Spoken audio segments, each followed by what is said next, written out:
Kok saya nggak bisa share ya? Kenapa? Tolong ini kan host disable participant screen sharing. Oke, tolong ini kan kenapa ini saya nggak bisa share ya? Tolong di Asri ya. Ya, Pak. Saya sudah jadikan co-host, Pak. Oke.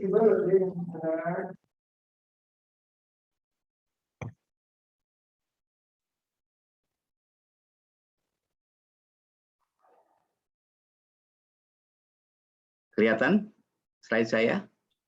Kelihatan, Pak. Oke, baik. Bismillahirrahmanirrahim. Assalamualaikum warahmatullahi wabarakatuh. Selamat pagi, salam sejahtera untuk kita semua, salam sehat semuanya ya. Oke, sebelum mulai kuliah ini ada beberapa mahasiswa yang tidak jadi mengikuti ini. Nggak apa-apa, nggak ada masalah buat kita ya. Kalau memang dia tidak interest, kita tidak akan memaksa dia untuk ini kan. Yang ada tolong diinikan ya, niatnya ini kan saya akan memberikan yang terbaik buat Anda ya, sehingga beberapa akan setelah mendapatkan kuliah ini Anda akan mendapatkan hal-hal yang bisa memperkuat dan membuka wawasan Anda lebih jauh. Nah, hari ini saya akan mencoba ya membahas minggu ketiga ini ya mengenai struktur protein dan karakteristik. Saya coba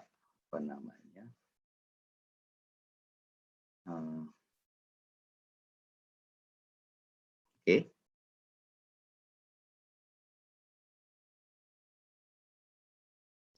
Nah, gambar ini adalah gambar Microsoft Electron ya, yang memperlihatkan sekarang ini semakin canggih dan semakin ini lagi ya. Ini alat yang lama tetapi yang baru lebih canggih lagi daripada ini. Dan kalau kita bicara mengenai struktur protein dan karakteristiknya, LO-nya adalah Anda mampu memahami bagaimana karakteristik protein, strukturnya, serta cara analisisnya.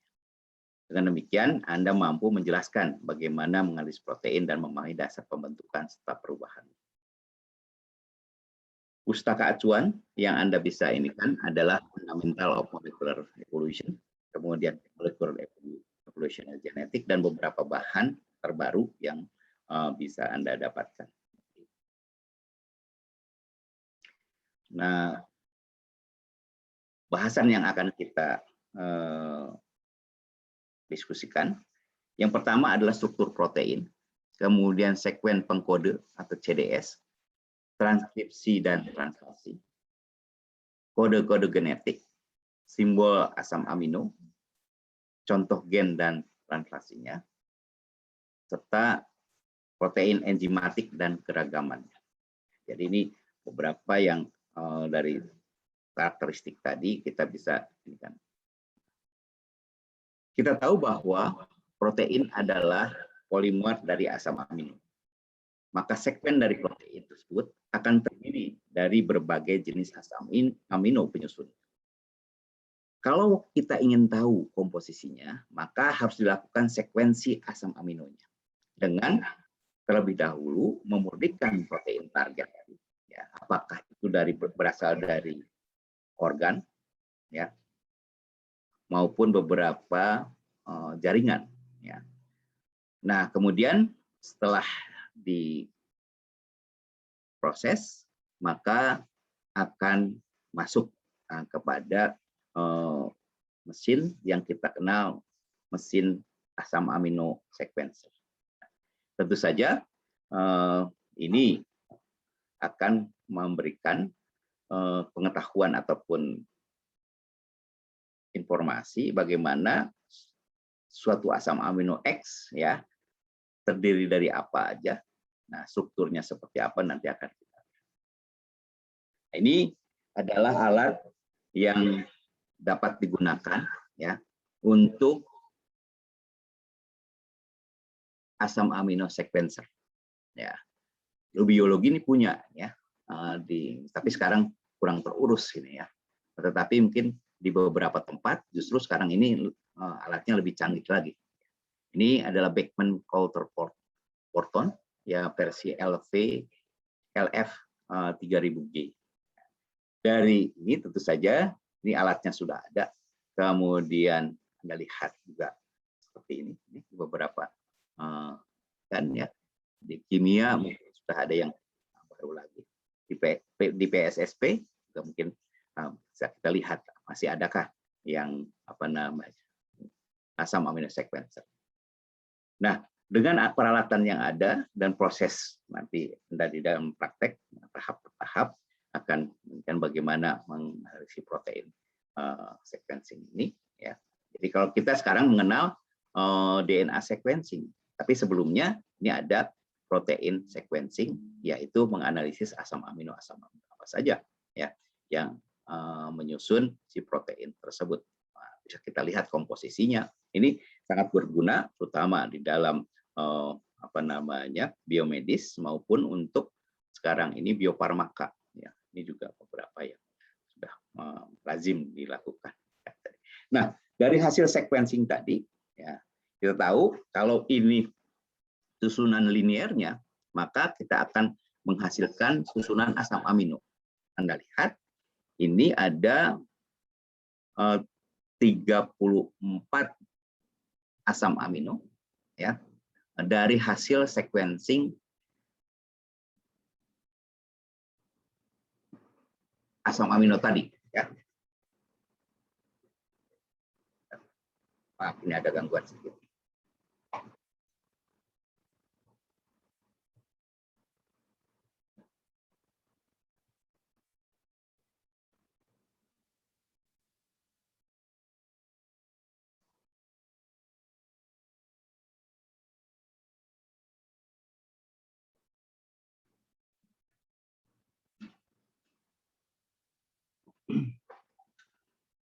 Ya, maaf ada gangguan sih. Ya, jadi ini ada 34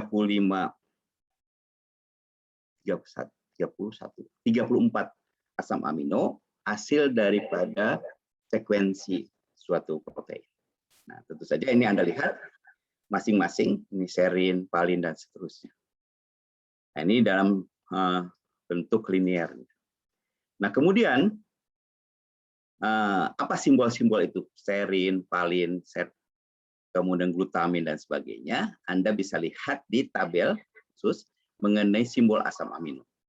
Simbol asam amino tadi ada yang 1 huruf, ya. Kemudian ada yang 3 huruf. Nah, yang tadi dari susunan tadi ada 3 huruf, ya. 3 huruf yaitu kalau A alanin. Kalau C cysteine maka CIS. C. Kemudian D aspartic acid itu ASP. Jadi tidak selalu bahwa abjad tadi ABCD tadi sama dengan depannya. Tidak selalu, ya. Tidak selalu untuk ini kan. Ya. Nah, dengan Anda sudah mengetahui ya singkatan, bahkan nanti Anda akan mendapatkan yang paling banyak bukan 3 ini, tetapi 1 huruf saja yang dipakai. Nah, dengan demikian dapat 3 huruf, bisa juga dapat yang 1 huruf ya yang menggambarkan komposisinya apa saja.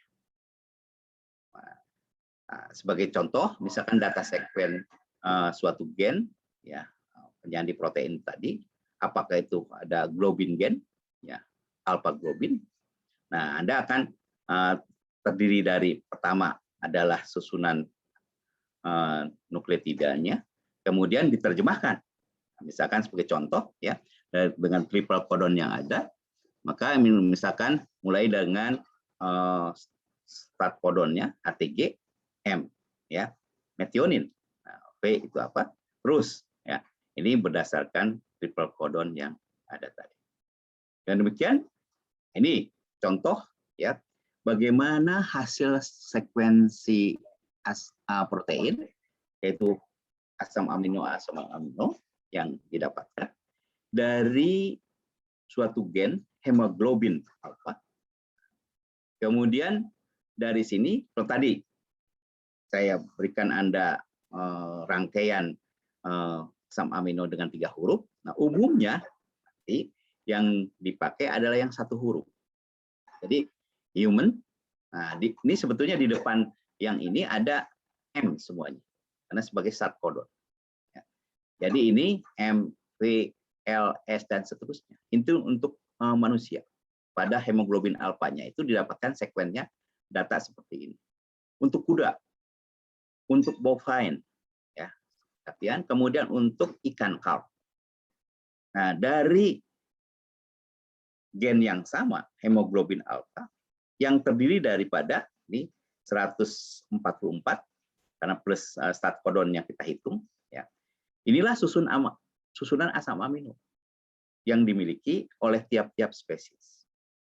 Nah, dari sini kita bisa sejajarkan, ya, sejajarkan hasil susunan asam amino tersebut. Bagaimana caranya? Nah, tentu saja bisa manual, ya.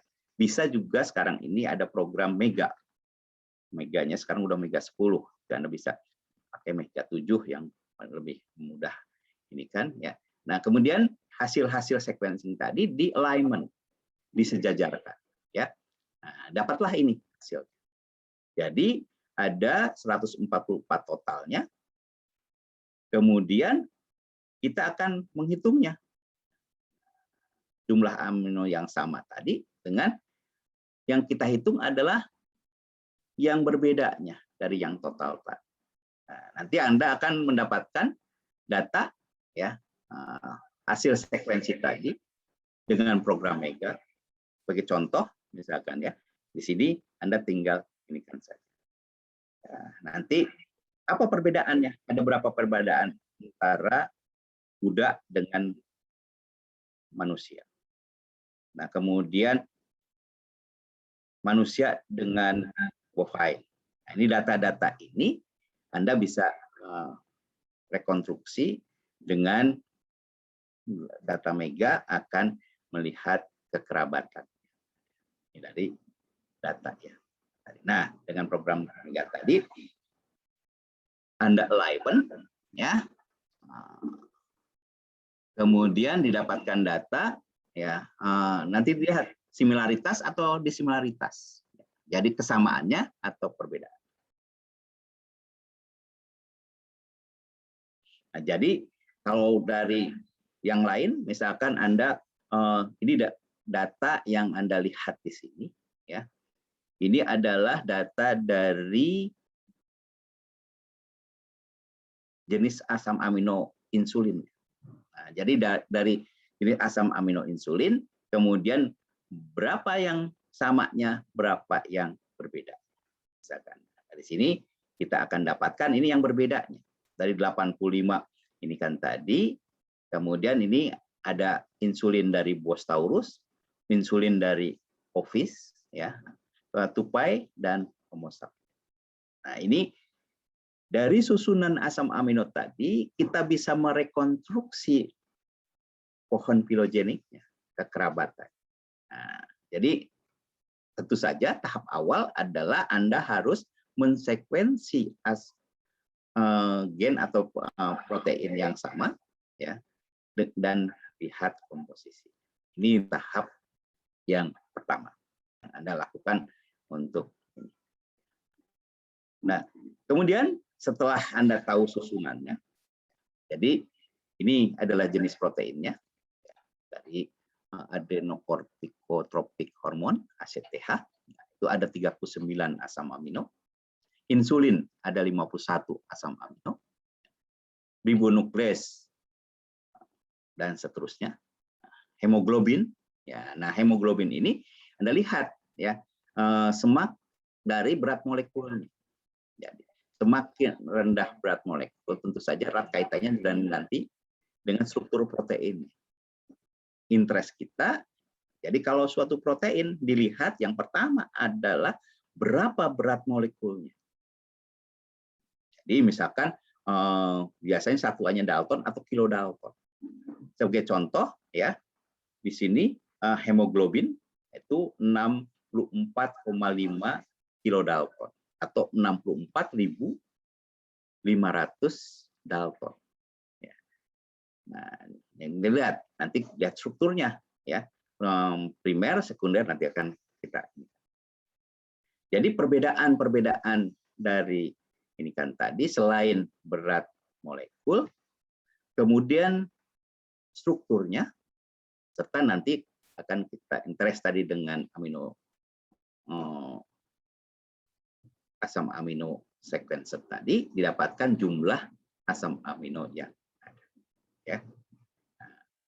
Dengan demikian kita bisa mendapatkan ini contoh amino dari protein yang lain. Half C1. Ini dapat hasil.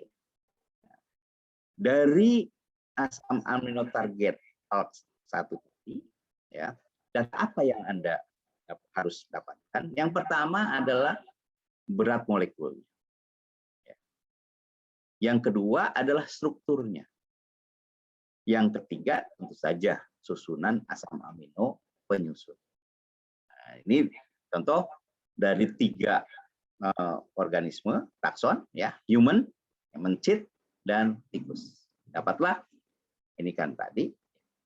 Nah, jadi nanti akan Anda dapatkan ini, dan dari data ini Anda bisa hubungkan bagaimana kekerabatan. Dengan demikian, Anda harus punya jumlah asam amino target tadi, ya, ada berapa? Biasanya, ya, ada yang menuliskan sampai, ya, detail, ya, yang start codonnya itu ditulis, tapi ada yang langsung yang setelah start codon. Jadi di sini kita dapatkan misalkan untuk ALC1 itu ada 197 asam amino penyusun. Lihat. Nah, tentu saja pengetahuan ini didapatkan kalau ada mesin asam amino sequencer. Nah, itu tadi dari secara global. Kemudian kita masuk sekarang pada strukturnya. Jadi struktur asam amino tadi, yang pertama adalah berdasarkan hierarki tadi. Ikatan molekul asam amino terdiri dari hidrofobik, hidrofilik, dan spesial. Ini nanti Anda ingatkan kembali, ini hanya mengingatkan apa yang sudah Anda dapatkan di kimia ataupun kimia organik. Ya. Kemudian yang penting selain ikatan asam amino tadi, ikatan molekulnya, adalah muatannya atau charge. Kalau muatan itu terbagi 3 kelompok, ya, charge positif, charge negatif, dan netral. Jadi tidak ini kan. Jadi dari nanti susunan asam amino tadi, ya, Anda akan bagi identifikasi mana yang positif, mana yang negatif, mana yang netral. Nah, kemudian yang penting pula adalah struktur dasarnya. Ya, struktur dasar tadi, apakah itu strukturnya primer hanya satu nikan saja atau yang sekunder? Nikan tadi yang 3 kompleks, ada yang struktur kuartener untuk masing-masing. Ya. Yang penting buat kita adalah tahu strukturnya. Ya, saja yang kimia atau biokimia harus lebih detail lagi. Nah, dari ini Anda pengetahuan dasar ini, ya, harus tahu mengenai protein yang ada. Nah, jadi kalau kita lihat, ya, dalam bentuknya, ya, struktur tadi, ya, Anda lihat yang primer structure tadi jadi linear. Nah, ini yang bulat-bulat ini adalah asam amino. Sedangkan yang sekunder lebih kompleks lagi, ya, ada ikatan alfa maupun beta, seterusnya. Ini yang struktur sekunder. Ada yang lebih kompleks lagi, yaitu tersier dan kuartener. Nah, tentu saja bentuk dan struktur ini, ya, terkait juga nanti konsekuensi pada berat molekul. Ya, semakin kompleks strukturnya, maka berat molekulnya juga semakin. Ini yang perlu Anda pahami. Berikutnya, nah ini sama juga ya, bagaimana antara primary structure, secondary structure, ya, dan ikatan-ikatan yang meningkat, tertiary protein structure, kemudian quarter. Ini mengingatkan kembali supaya Anda lebih paham daripada segi struktur tadi. Nah, berikutnya, apa yang ingin kita lihat ya? Di sini kita ambil misalkan protein yang ada pada organ, ya. Nah, terutama nanti protein-protein tadi yang berada apakah itu di membran, ya. Nah, ini yang banyak, ini kan adalah protein membran. Ya. Jadi ternyata di dalam membran tadi, kita lihat strukturnya. Ini adalah membrannya. Dan asam amino yang terikat tadi ada yang di bagian luar, eksternal, ada di membrannya, tetapi ada juga di dalam, ya, bagian tadi. Jadi yang luar. Ada lihat ini poin-poin tadi. Apa interest daripada ini kan? Yaitu kita akan lihat nanti ada mutasi asam amino.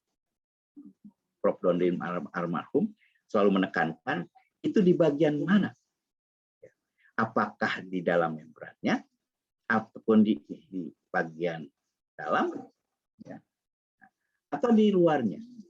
Nah, Anda lihat di sini, ya, di sini Anda ini kan contoh, ya, ada mutasi-mutasi asam amino, ya, yang warnanya putih tadi, ya, itu memberikan indikasi yang bulat putih tadi dengan bulatan hitam. Yang bulatan hitam itu tidak mengalami mutasi.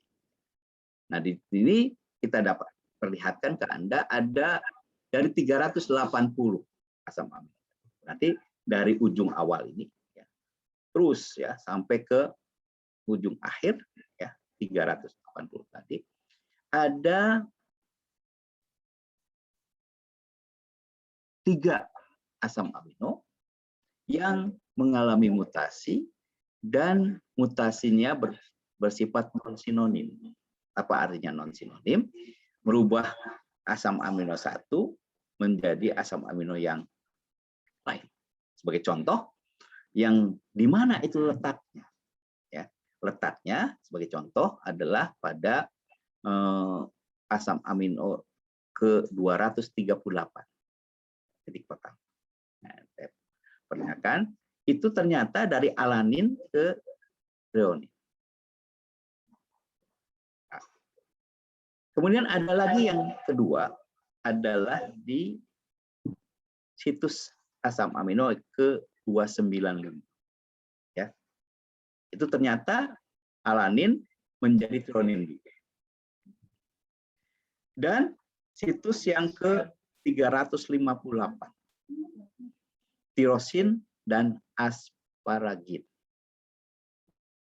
Nah, dari mana? Dari triplokodon yang mengalami perubahan DNA-nya, kemudian konsekuensinya nanti akan perubahan juga pada asam amino. Ya. Pak, bagaimana itu? Yang putih-putih itu kan ada lagi selain yang 3 ini. Ya, betul.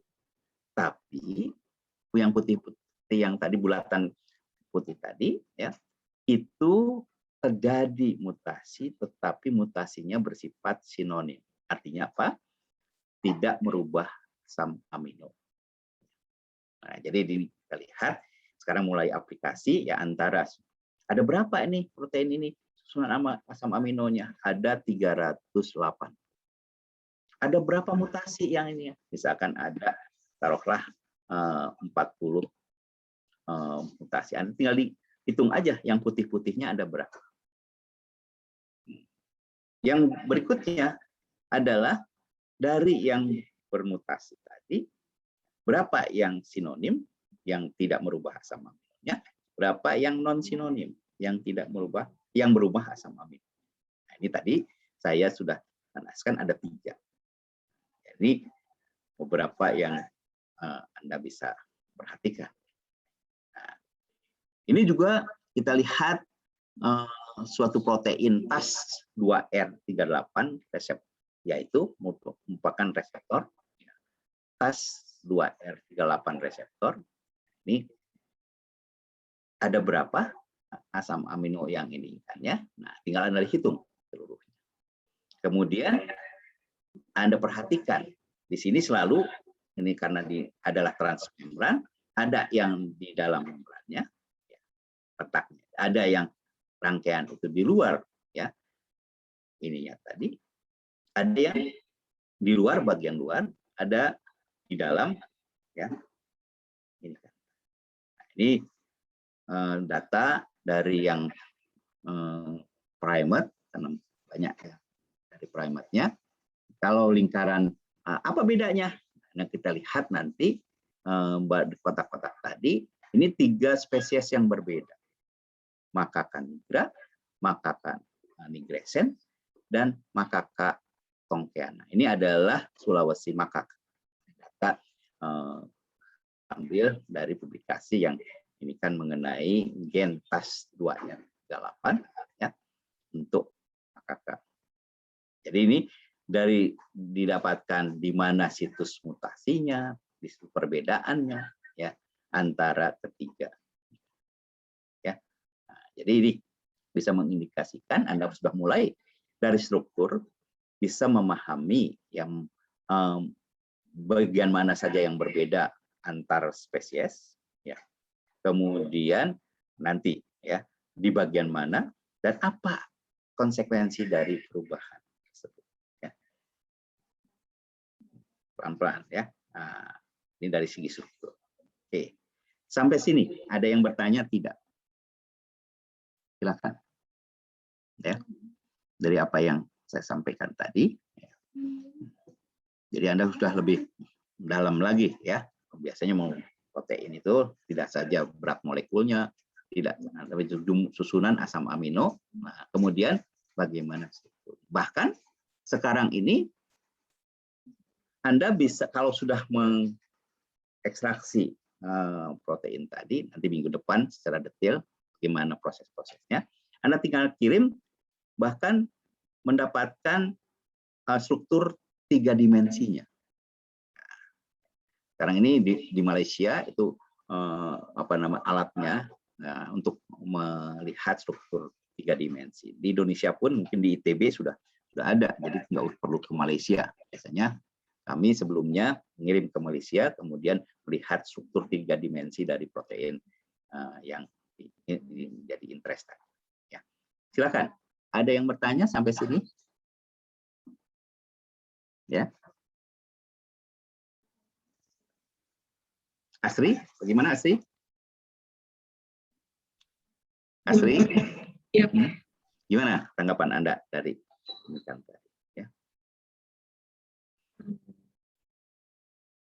Masih ini sih Pak, aku mencoba membayangkan protein ini. Oke, ya. Jadi biasanya Anda ini kan kita lihat ke molekul tadi, ya. Karena ini nanti interest kita ya, kalau misalkan ke taksonomi, kemudian ke ekspresi dari beberapa. Ya. Berikutnya kita lanjutkan. Nah, dari struktur. Tadi sudah saya katakan bahwa memilah protein itu bisa juga dari muatan. Nah, kita tahu bahwa ada 22 asam amino yang kita hitung ada berapa ini 1, 2, 3, 4, 5, 6, 7, 8, 9, 10, 11, 12, 13, 14, 15, 16, 17, 18, 19, dan dari 20 yang kan dari 20 asam amino yang berbeda. Asam dikatakan sebagai asam amino esensial. Berdasarkan muatannya itu terbagi, yang pertama adalah muatan negatif, itu adalah aspartat D, glutamic acid E. Ini ada 2. muatan positif ada 3. Dan yang netral itu banyak. Ya, berarti 20 dikurangi dengan 5 ada 15. Nah, ini. Nah, yang netral tadi ada yang polar dan non polar. Nah, ini masuk lagi. Nah, ini kaitannya kalau Anda melakukan elektroforesis ya dari masing-masing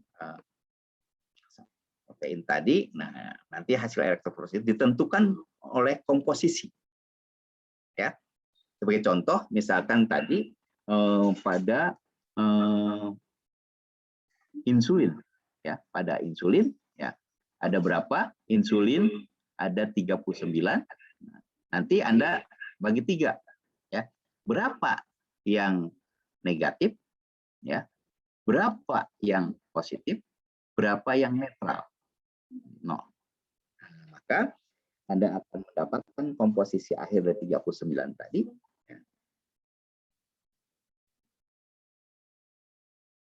Ini ya, misalkan 34 asam amino yang ada, Anda tinggal buat tabel, nanti asam aminonya apa, ya, muatannya dari tabel.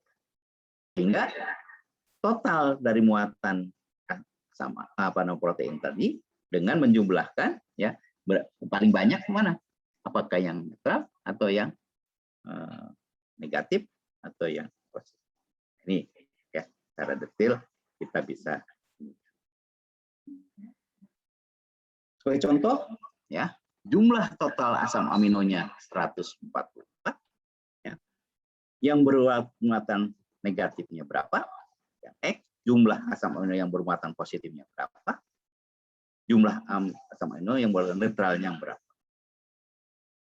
Nah, nanti kita masuk pada kesimpulan muatan protein hemoglobin alfa tersebut adalah negatif karena jumlah yang positif dikurangi jumlah yang negatif. Ya, nah, karena dia ya banyak bermuatan negatif, ya tadi ya, di sini lebih besar dibandingkan positif, maka dia adalah bermuatan negatif. Sebaliknya, kalau yang negatifnya lebih rendah, positif, ya. Jadi ini kan tadi. Ya, nanti hasil daripada migrasi tersebut kita lihat di elektroforesis ya, akan mengarah ke mana? Baik itu horizontal elektroforesis maupun vertikal. Ini kaitannya dengan yang tadi. Nah, berikutnya tentu saja adalah kode genetik. Ya. Nah, ini kode genetik ini ya terkait dengan jenis asam amino yang ada. Jadi yang hijau tadi adalah start codon, sedangkan yang merah itu adalah stop codon. Ya. Nah, ini berbeda aja. Stop codon pada mitokondria itu berbeda dengan stop codonnya pada DNA inti. Ya. Ini yang Anda harus pahami. Dan Anda lihat ya bagaimana ya ketiga tadi posisi 1, posisi 2 dan posisi 3 tadi ya terhadap asam amino yang dihasilkannya. Ya, ini dari triple codon yang ada tadi, ini tentu saja Anda sudah dapatkan. Saya mengingatkan kembali bahwa yang menarik di sini adalah tadi bahwa stop codon untuk mitokondria itu berbeda ya dengan stop codonnya pada DNA inti ya.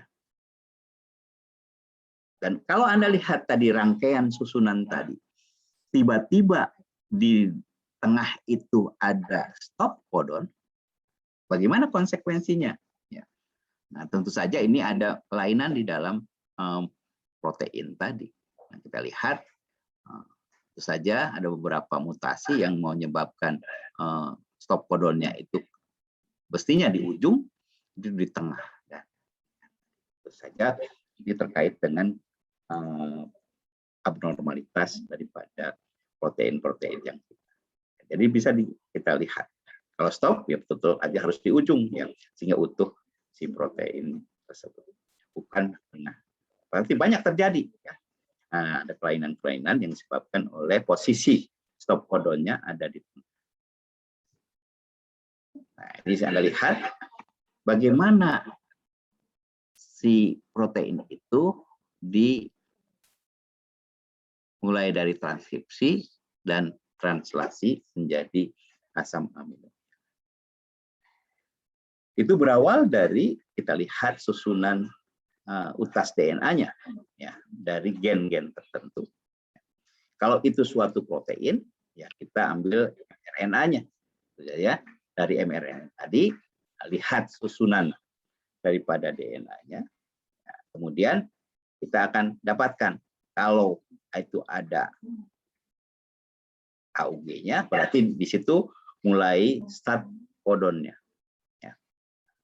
Nah, tentu saja kalau AUG itu adalah metionin, yang berikutnya adalah susunan asam amino. Nah, kemudian di ujung tadi biasanya ada stop codon UAA. Ya.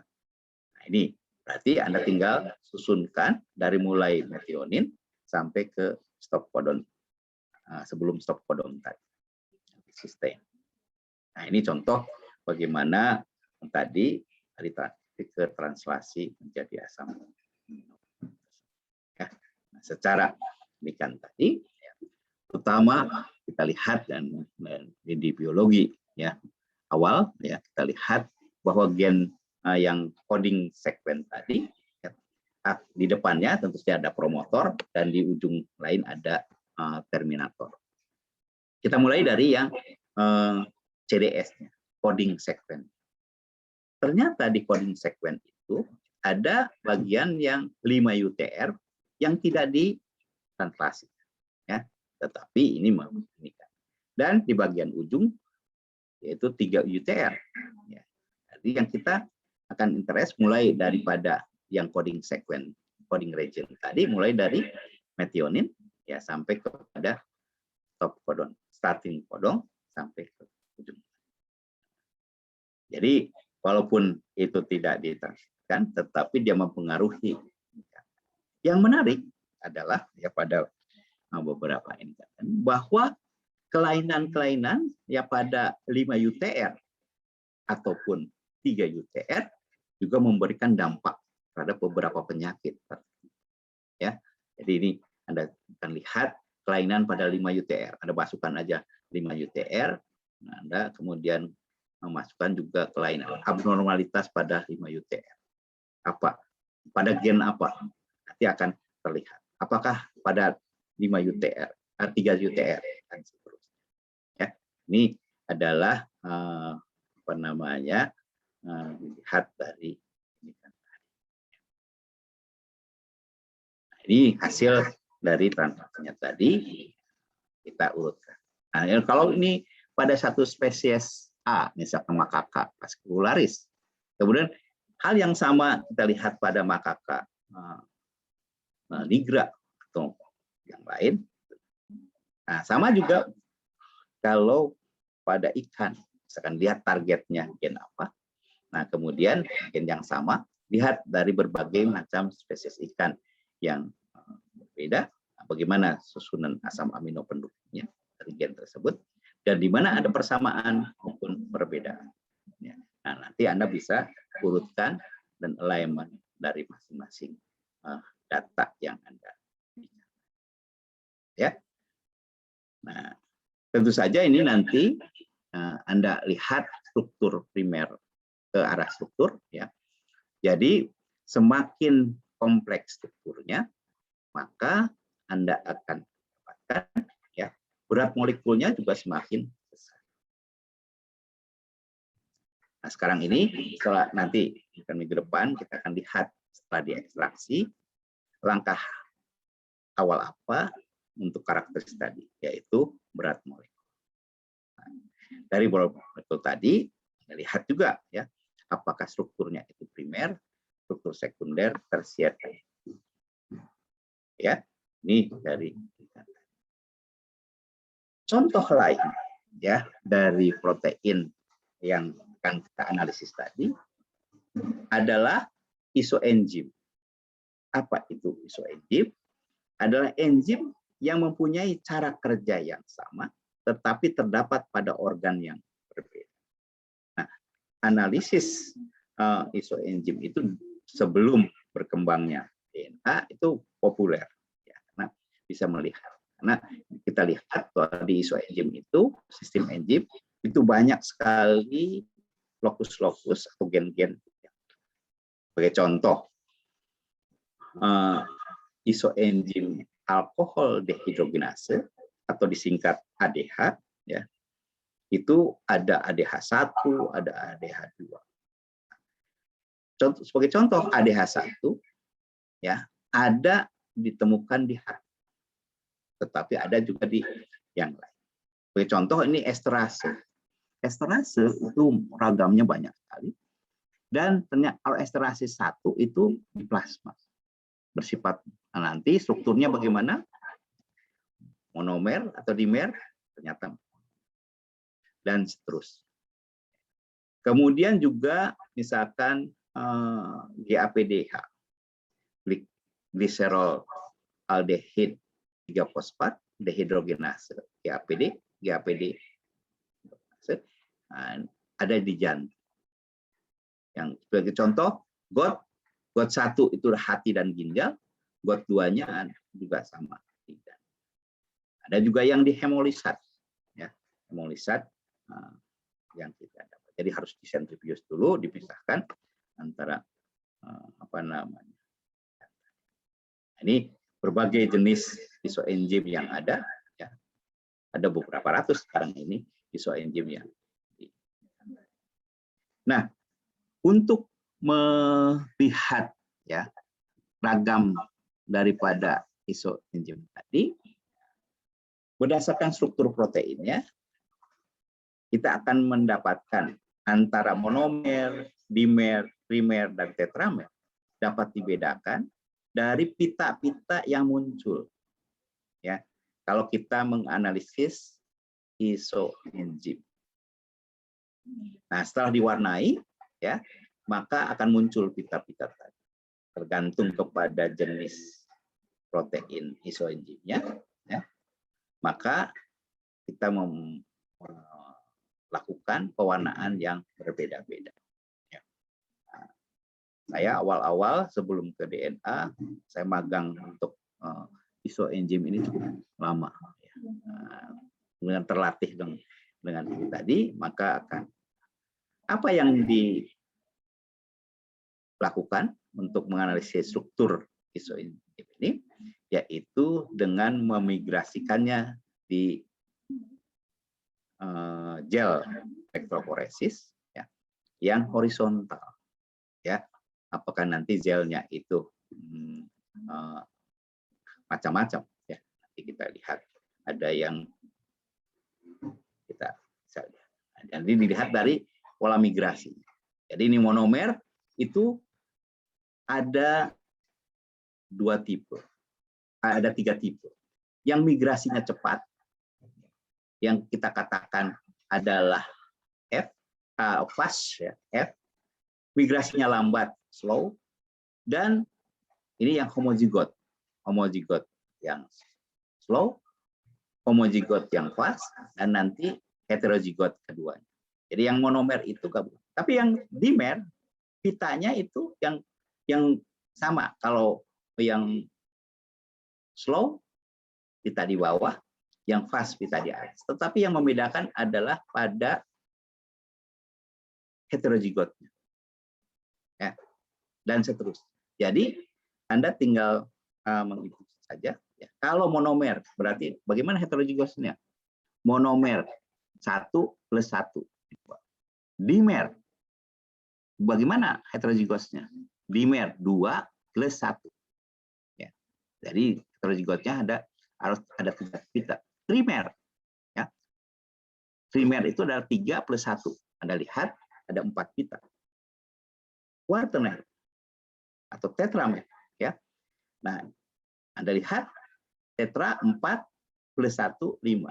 Anda lihat ya di heterozigotnya itu ada 5 pita. Dari dasar ini, nah, mungkin Anda masih bingung, tetapi saya berikan contoh. Ya. Saya punya 25 sampel. Ya. Apakah itu dari darah atau dari jaringan. Ya. Nah, saya ingin mengetahui bagaimana dari 25 sampel itu dari lokus ataupun gen ADH. Nah, ini data yang saya berikan contoh, yang tadi kalau masih diangan-angan, ini fakta, ya, evidence daripada analisis isoenzyme. Nah, kita fokus pada yang ADH dulu, ya. Yang ADH Anda lihat, ya, ini hasil-hasil pita yang didapat. Jadi ini titik awalnya di bawah, ya, kemudian naik ke atas, ya, dapatkan. Nah, Anda lihat, ini ada yang sampel pertama itu 3 dan 2 pita dan seterusnya. Hati-hati, nanti dari pengalaman yang ada, Anda akan dilatih. Ini ternyata ADH ini, kalau dilihat fakta yang ini, ya, fakta yang ada ini, adalah tidak saja 1 gen. Ternyata ada 2 gen, yaitu ADH1 bawah ini, yang kenapa saya 1, karena awal, ya, migrasinya itu lebih di awal. Dan ini yang kedua adalah 2, ADH2. Antara ADH1 dan ADH2, ya, berdasarkan tadi heterozigotnya, Anda bisa menentukan ADH1 pramesti, monomer atau dimer. Yang bawah ini. Pramesti, dengar suara saya? Dengar, Ya. Pak. Ya. Monomer atau dimer? Dimer, Pak. Dimer. Kenapa? 2 plus 1. Kan? Iya. Coba yang di atasnya, ADH2. Monomer atau dimer? Monomer. Monomer. Jadi tadi ya, dari apa yang saya sampaikan itu praktis dan aplikasi, Anda bisa dengan cepat. Ini 2 gen ADH itu, ADH1 dan ADH2. ADH1 itu sebagai strukturnya adalah dimer, sedangkan ADH2-nya adalah mono. Itu langkah awal yang penting. Berikutnya, dari 25 ini, Anda lihat, ya, kalau yang migrasinya cepat, nah ini yang Anda dapatkan untuk ADH1 ya. Pita yang keempat, sampel yang keempat ini adalah migrasinya cepat. Maka kita lambangkan dengan F, ya. Genotipnya berarti FF. Sedangkan yang pita yang ke 5 dan sampai ke berapa? 5, 6, 7, 5, 6, 7, 8 itu adalah migrasinya lambat. Maka kita lambangkan dengan S atau SS, ya, genotip. Sedangkan ya sampel yang ke 1 sampai ke 3 ya serta sampel yang ini ya itu adalah heterozigot. Ya, maka kita lambangkan menjadi FS. Dari data yang pertama tadi, kita ingin lihat ya ada bagaimana frekuensi alel dari kedua. Saya berikan contoh ini ADH1 ya dimer, ADH2 monomer. Kita lihat di ADH1 yang dimer ini. Kita dapatkan alel itu adalah ragam ya, ragam daripada gen. Jadi kalau tadi kita berdasarkan migrasi elektroforesis, kita ambil alel yang cepat dan alel yang lambat. Alel yang lambat itu slow, ada 13. Ya. Sedangkan alel yang ini tadi berarti dari alel komposisi jumlah alel ini kita lihat komposisi sisanya adalah yang heterozigot. Jadi dari Anda hitung tadi berapa yang slow, berapa yang fast dan yang heterozigotnya, Anda buat notasi daripada gen tersebut. Jadi ini genotipnya itu adalah ADH1S. Karena ini sepasang, maka ADH1S. Itu ada 13. Ada 13. ADH yang pasnya, ya, ADH yang heterozigotnya adalah ADH1S, ya, dengan ADHF ada 8. Sedangkan yang homozigot yang pasnya ADH1F dan ADH1F itu ada 4. Pertanyaannya adalah berapa frekuensi masing-masing alel tersebut? Maka dengan mudah Anda ambil kalau frekuensi alel ADH1S yang S saja, berarti Anda lihat yang S ada berapa? 13 dirinya sendiri plus setengahnya itu ada di heterozigot. Itu ada 8. Ya. Maka setelah 13 plus setengah dari 8 dibagi dengan total sampel yang Anda ini. Ya. Didapatkan hasil berapa? 0,68. Bagaimana frekuensi alel 1F? Ya. Ini sama, ya. Nah, entah.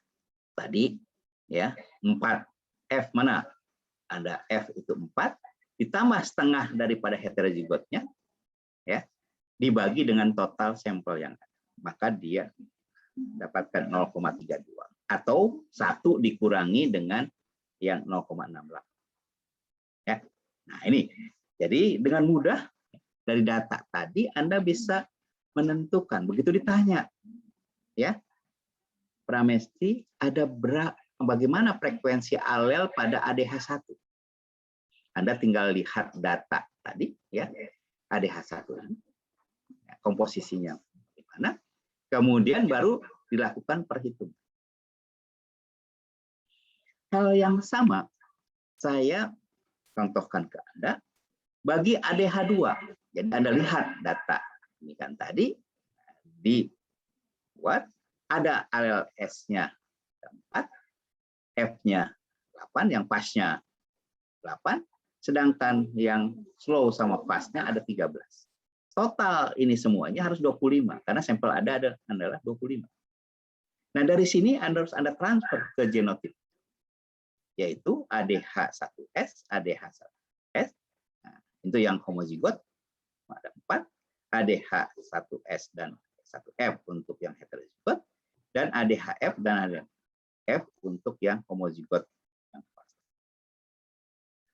Dengan mudah, cara yang sama akan Anda mendapatkan bahwa frekuensi alel S pada ADH2, maaf ini bukan ADH1, maaf saya koreksi dulu, ya ini adalah ADH2. Ya, copy paste ini. Ini ADH2, ini ADH2, ini adalah ADH2. Nah, ini juga sama, ADH2S, 2, kemudian 2, ini.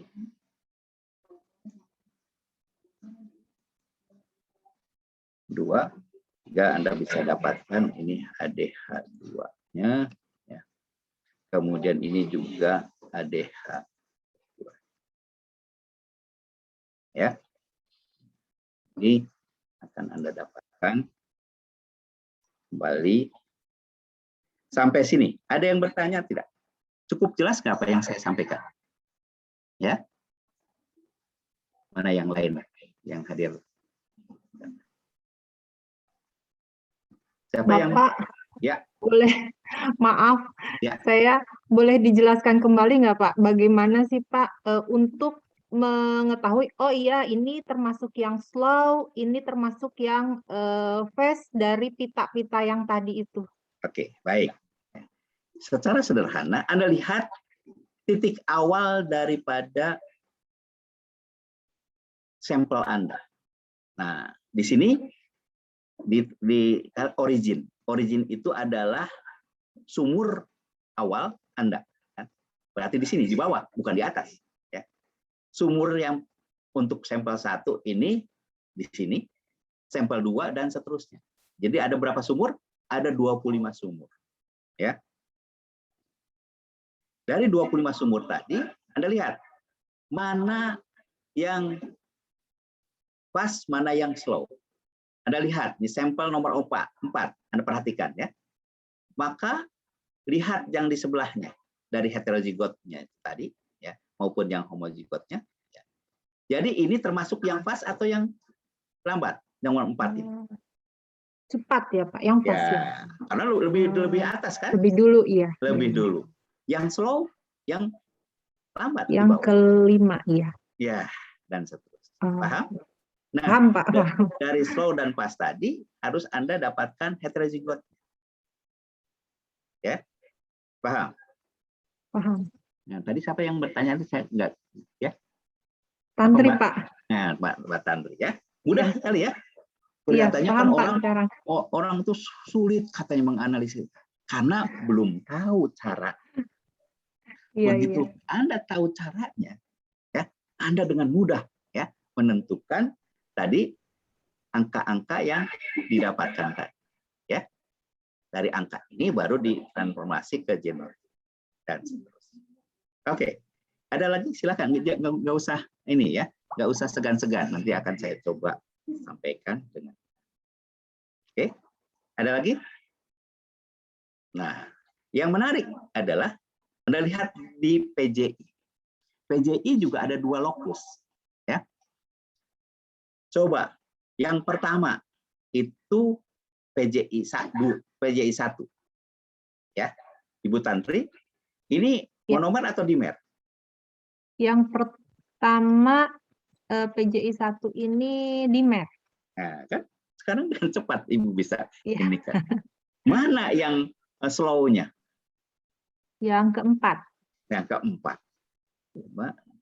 7, 8, 9 dan Ya, seterusnya. 4. Ya. Yang mana yang fast-nya? Yang fast-nya yang 5, 6. Udah kan? Ibu dengan cepat ya bisa menganalisis. Tapi yang agak dapat tingkatkan kesulitan yang kedua adalah PJI 2. Ya. Anda lihat ya, semuanya 1. Begitu ditanya, Ibu, ini PJI 2 ini monomer atau dimer? Ibu Tantri. Dan yang lain ya. Monomer atau dimer?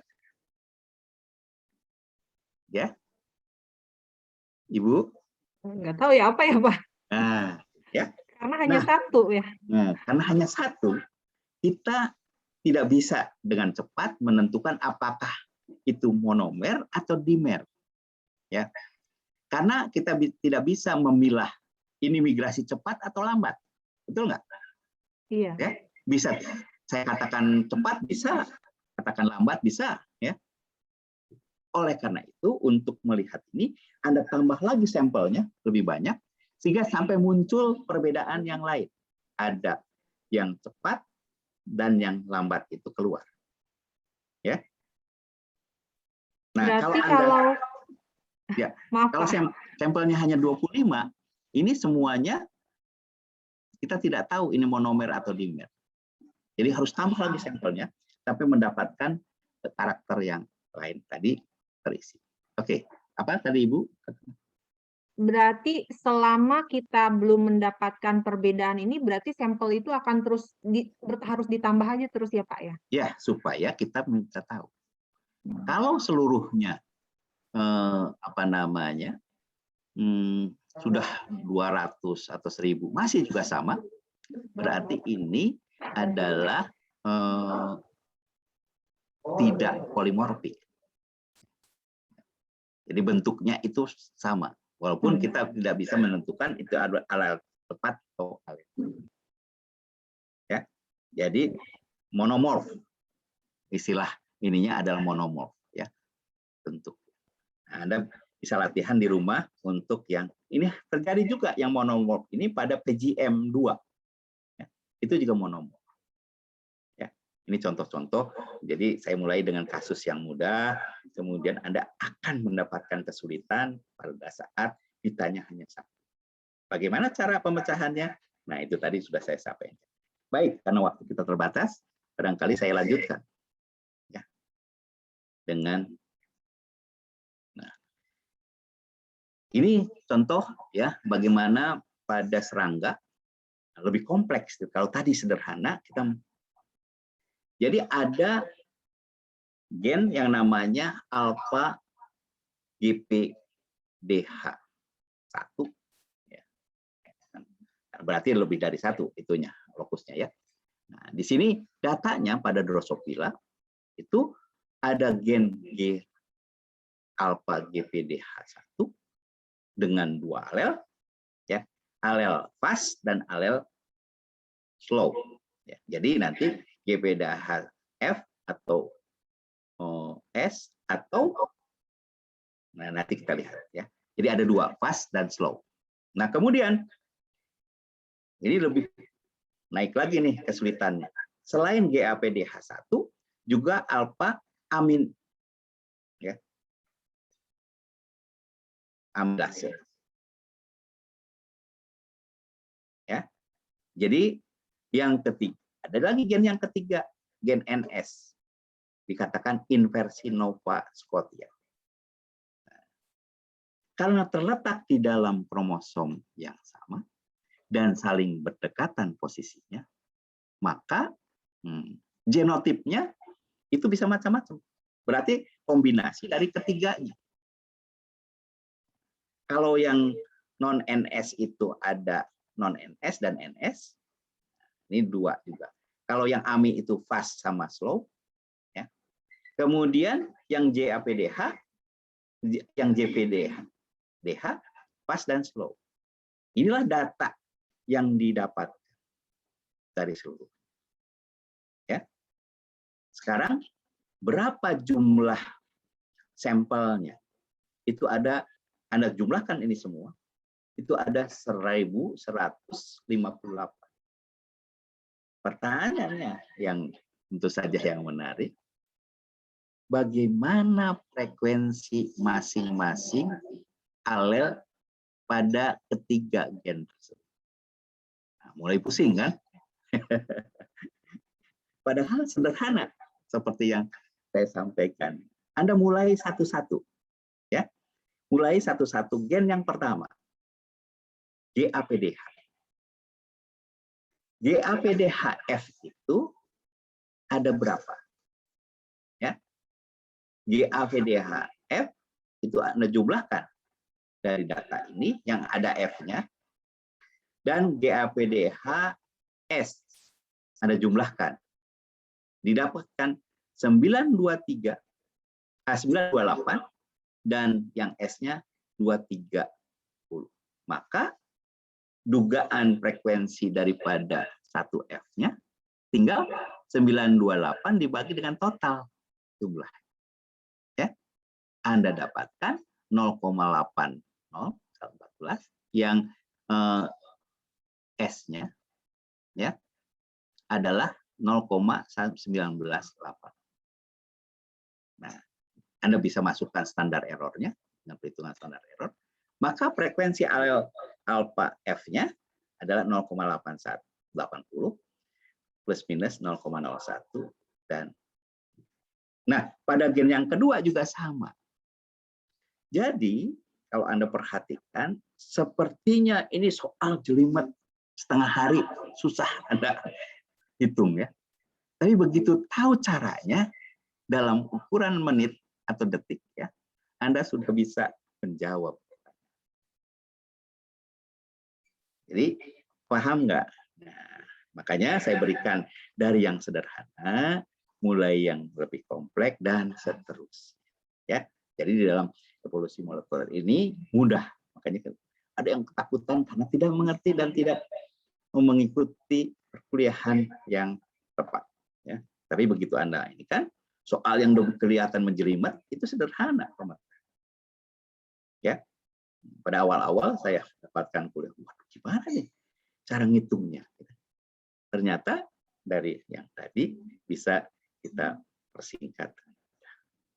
Nah, demikian pula pada contoh yang lain, ya. Ini pada masih contoh Drosophila dengan 3 gen yang berbeda, ya. Sama caranya seperti yang tadi, ya. Nanti di rumah barangkali Anda bisa. Ini kan saya berikan cara. Ya. Nah, tentu saja ini, ya, demikian. Ada yang bertanya sampai sini? Nah, lihat dari tadi yang demikian sederhana, nah, tidak sederhana juga karena Anda harus mampu menganalisanya. Kemudian saya naikkan ke yang kompleks ini, ya, sehingga mendapatkan ini tadi. Jadi Anda sudah mulai mengutak-atik 3 gen berbeda, ya, pada analisis isozim didapatkan data seperti ini. Ya. Nah, ini contoh-contoh yang kelihatannya susah, ya, padahal gampang sekali. Ya, karena tadi bagaimana frekuensi ketiganya sudah. Nah, sama juga dengan yang kedua. Ya, contoh ketiga, ya. Pada tahun mengambil populasi lalat Drosophila di daerah California sebanyak 660 betina telah dibuahi, dikembangkan dan seterusnya. Ini hanya selama 10 generasi. Itu kan ini kan pada kromosom sebanyak 489 sampel yang diambil, yang sebaran dengan 3 gen esterase 6, E6, esterase C, dan wetanol dehidrogenase atau ODH, ya, 3 gen dengan hasil seperti berikut. Bagaimana caranya? Sama seperti tadi. Kalau Anda ingin melihat bagaimana frekuensi esterase 6F, ya, cari kelompokan yang F, semua F. 152 ditambah 115 ditambah ini ya, hanya ditambah, ya, Anda lihat 152 ditambah 7 ditambah 15 ditambah 1 dibagi dengan total 408. Demikian pada yang S-nya, ya, 264 ditambah dengan 13 ditambah 29 ditambah dengan 8. Maka Anda akan mendapatkan frekuensi alel E6F-nya 0,32. Ini sudah plus minus karena kita hitungkan. Frekuensi alel E6S-nya 0,64, ya. Tadi 1 dikurangi P, ya, yaitu 1 dikurangi 0,36, 0,6. Ya. Jadi dengan mudah tadi, ya. Ini yang sederhana dan seterusnya buat yang lain juga sama. Ya. Jadi yang penting adalah cara dan paham bagaimana. Ini kenapa ada 3 tadi? Karena dia di dalam kromosom yang sama, ya. Kemudian dia saling posisinya saling. Nah, dengan demikian itu bisa digabung kecuali satu-satu tadi. Ya, kalau yang satu hanya. Silakan yang lain. Barangkali kalau masih belum paham. Ya. Nah, ini tadi yang tadi sebagai sinonim dan non-sinonim. Ada yang bertanya? Silakan yang lain. Ya. Jangan segan-segan, ya. Supaya Anda bisa paham.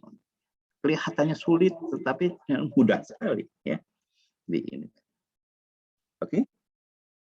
Ada yang ini kan tadi bagian mana yang belum paham, ya. Ini contoh isoenzim ini kan.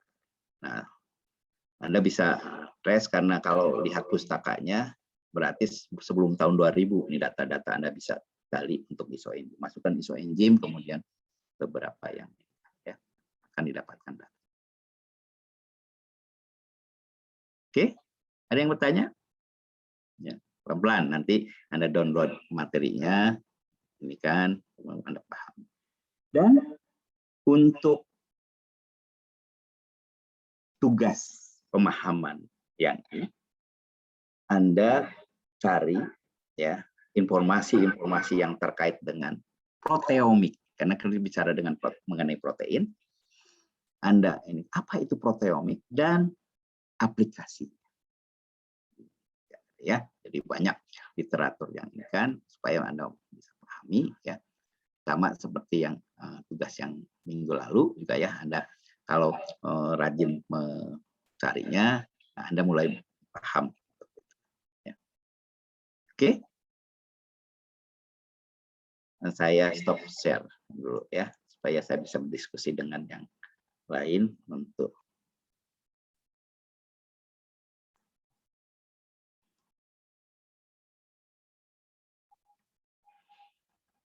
Oke, silakan kalau masih ada yang bertanya.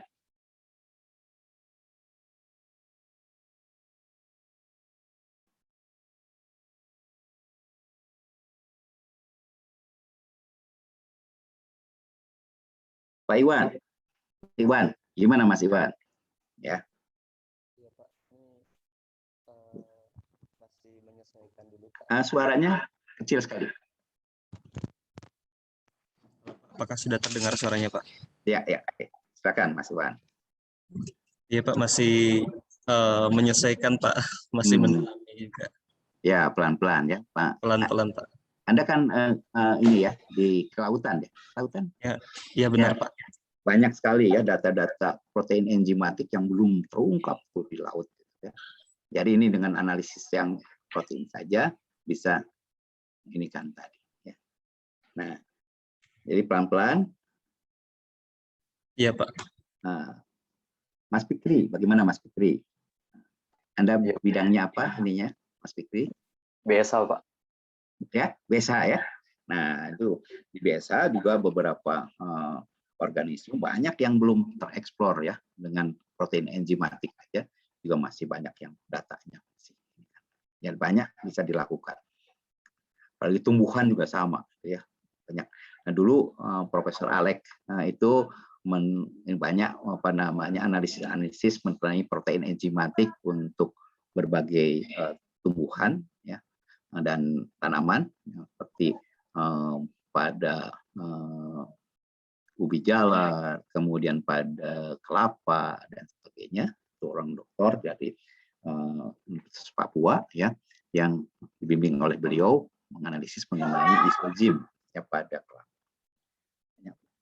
Nah, Profesor Alek itu yang pertumbuhan ya, contoh-contoh yang bisa Anda lihat dari kerjanya beliau. Ya. Nah, yang di hewan ya, nah hewan itu terbatas juga belum banyak, padahal kita banyak sekali yang contoh-contoh walaupun klasik, tetapi ini juga bagian dan bisa eksplor. Oke, Fikri, Mas Fikri, kemudian siapa lagi yang masih? Oke, mudah-mudahan ya. Kalau ada lagi yang bertanya ini, mumpung masih ada waktunya. Ya, kalau tadi pagi-pagi barangkali Anda masih ngantuk dan banyak yang belum sarapan, pelan-pelan Anda download, kemudian tugasnya diikan. Nanti siang kita ketemu lagi di praktikum untuk melihat bagaimana itu struktur protein berdasarkan apa yang Anda sudah dapatkan. Nanti boleh Anda presentasikan dan tambahannya setelah mendapatkan kuliah dari saya.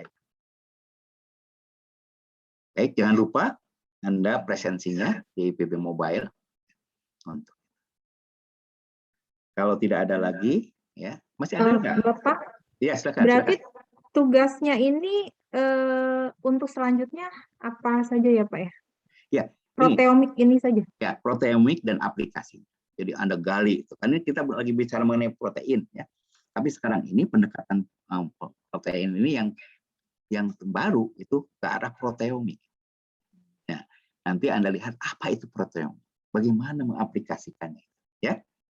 Mudah itu sekarang ini dengan internet yang ada, atas asal kuncinya Anda masuk, ya, maka informasi itu banyak sekali. Ya.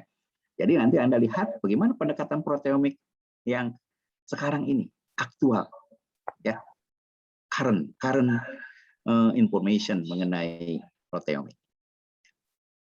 Oke, barangkali itu yang saya berikan. Jadi tinggal cari ini kan banyak, misalkan untuk serangga ya, menganalisis dari sisi proteomiknya apa saja.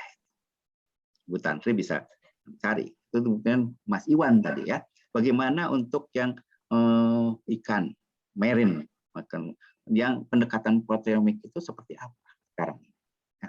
Sehingga kita bisa tetap update ya informasi tadi dari aplikasi dasar yang sudah Anda ini kan tadi. Nah, minggu depan kita mulai kutak-kutik mengenai bagaimana mengekstraksi protein dan menganalisis sampai pemurniannya, bahkan kita bisa menganalisis ya. Ini penting kenapa untuk minggu depan tadi ada yang hasil rekayasa genetik, protein-protein yang diproduksi hasil rekayasa genetik. Bagaimana menganalisisnya tuh? Nah, mudah ya, nanti ada dari yang material ini maupun yang hasil rekayasa genetik ya. Pelan-pelan, nah mudah-mudahan dengan dua dasar tadi kita bisa. Berikutnya nanti kita masuk kepada imunogenetik.